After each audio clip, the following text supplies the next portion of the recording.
Hansı halda budanmalar aparırsınız?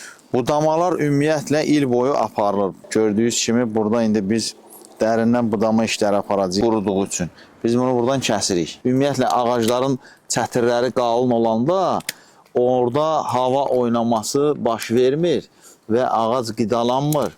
Meyvələr yaxşı hava dəymir, gün işığı dəymir və onlarda məhsul yığımı çox zəif olur və xəstəliyə düçar olur ağac.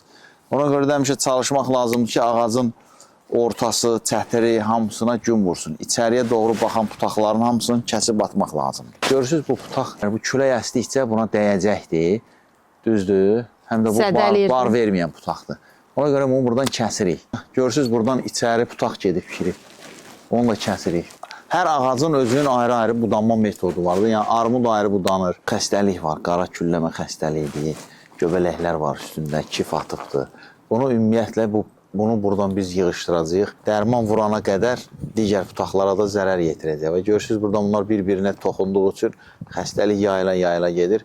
Və burada əsas məqam nədir? Bir ağacdan digər ağaca keçəndə mütləq qaydada qayçını dezinfeksiya eləmək lazımdır. Qayçı dezinfeksiya olunmasa bu ağacın xəstəliyini digər ağaca biz ötürürük.